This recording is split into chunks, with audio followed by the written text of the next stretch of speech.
Good afternoon, everyone. This is Heidi Myers. This is part of my series on starting a business in the United States. Today we're going to talk about EB-5 regional centers and the compliance issues. So you might have heard of the EB-5 Immigrant Investor Program. The amounts were recently increased in November 2019, so that now an EB-5 immigrant investor needs to invest at least $1.8 million in a business in the United States, or if the business is located in an area of high unemployment or a rural area, that would be reduced to $900,000. So these amounts were significantly increased in November 2019. Now, what we're going to discuss today is not if you are a potential EB-5 immigrant investor. No, we're going to discuss supposing you're a business developer or you own a company here and you want to become an EB-5 regional center, meaning you will attract immigrant investors from abroad and they will invest in your projects in your area, and each investment from each individual investor has to create at least 10 permanent full-time jobs for U.S. workers, either directly or indirectly. And then you have to meet a whole lot of other requirements. You have to apply with USCIS to become a regional center. However, we're not going to go into the requirements, the immigration requirements in detail today. Instead, I'm going to give you an overview of all the compliance issues because they're very complicated and they're very serious. So first is, if you are attracting immigrant investors from abroad, you have to make sure that you are complying with OFAC, the Office of Foreign Asset Control, which is part of the Treasury Department. OFAC enforces all the economic sanctions programs in the United States. So those include economic sanctions against countries such as Cuba, Iran, North Korea. They can also include regions such as the Crimea, and they can also include individuals. So individuals are also on their specially designated nationals list, so individuals can be blocked also, and you cannot do transactions with them or do any kind of business with them in general unless you have a license. So when you're forming your EB-5 regional investor, and even after you've formed it, you have to make very sure that you are complying with all the economic sanctions regulations. So that it applies not just to your potential immigrant investors, basically checking them out, making sure they're not SDNs, but also you need to check any principals or officers in your company. You need to check all the companies that you're doing business with, your suppliers, your customers. You have to do due diligence, you have to check, you have to follow all the know your customer rules. So that's the first thing, is that if you want to be an EB-5 regional center, you must follow all the rules and regulations of OFAC regarding economic sanctions. And if you want to do business with a blocked company or a blocked person, you have to have you have to have a license in general. There's also general licenses. So once again, I'm not getting into this in detail. It's just to give you an idea of how complex these issues become. So first is OFAC. Second is CFIUS, the Committee on Foreign Investment in the United States, which is also part of the Treasury Department. Now, CFIUS has been around for a couple of years. However, there are new regulations that went into effect in February 2020, that's February of this year, that considerably expand CFIUS's jurisdiction. And formerly, applying with CFIUS to see if your transaction would be covered or not was voluntary. Now it's required in certain situations. So CFIUS is not concerned only with a foreign investment that's a controlling interest now. It can also be a non-controlling interest in a company where critical technologies are involved, critical infrastructure, and they're also concerned about real estate. So it's become much broader, much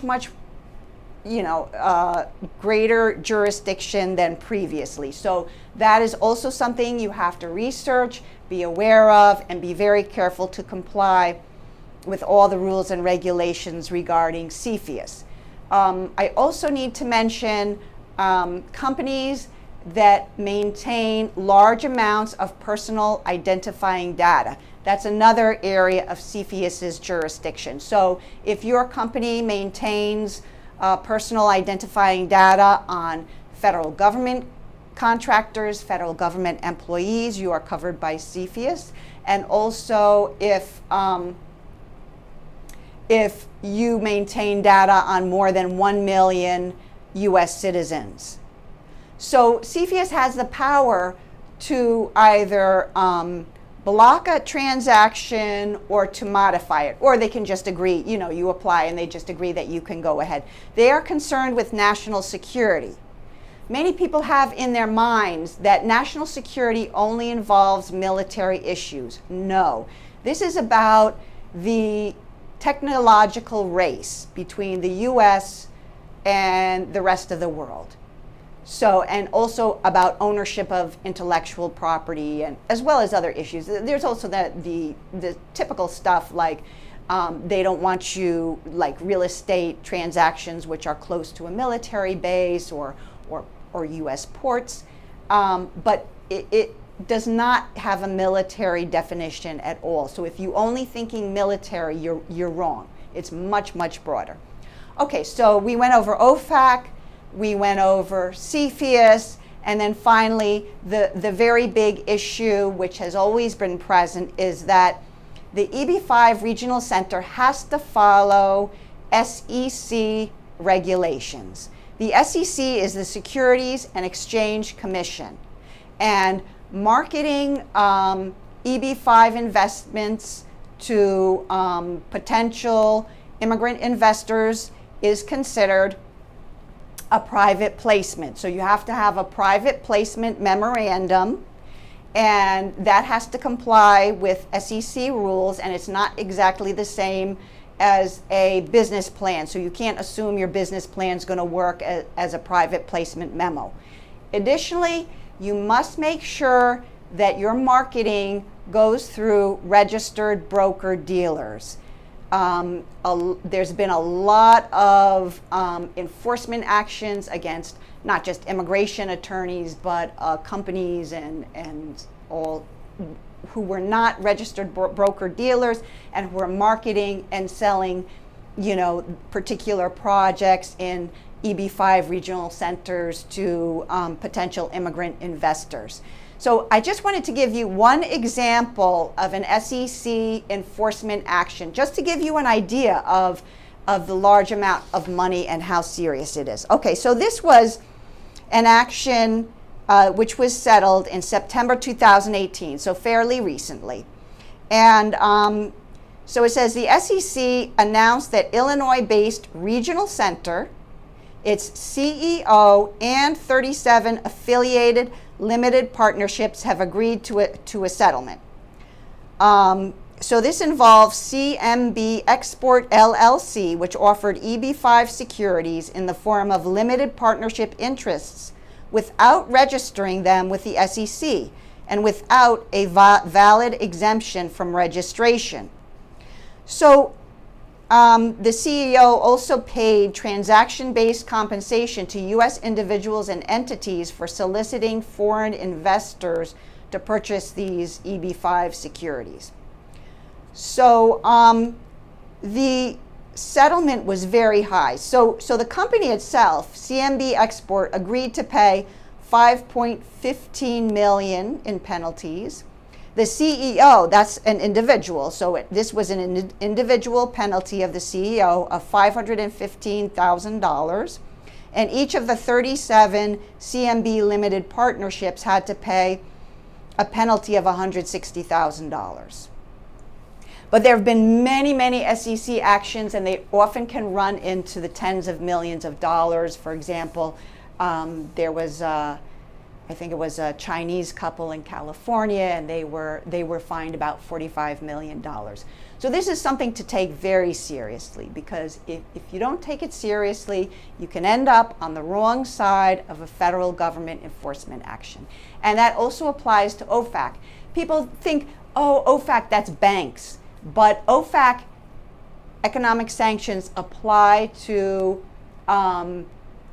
U.S. persons, U.S. companies in general. And the enforcement actions recently have been against companies, not just banks.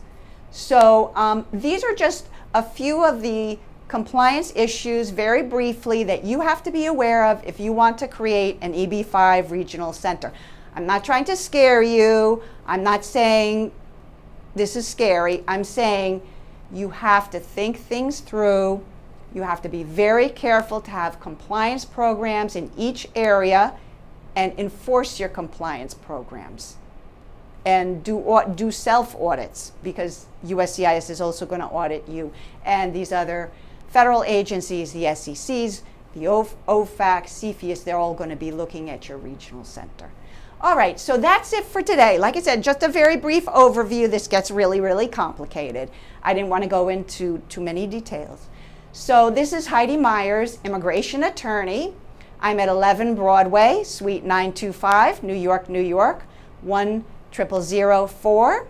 My email is HeidiMyersLaw@gmail.com, and my number is 212-791-4007 or 646-508-5225. And please like this video and subscribe to my channel. Also, I'm totally open to suggestions for different topics. This is a series on focused towards immigrants and starting a business in the United States, and I plan to do an installment each week. It'll be a weekly vlog. So whatever suggestions you have or ideas you have for different topics, I'm very happy to hear them. And bye for next time. All right, have a good afternoon.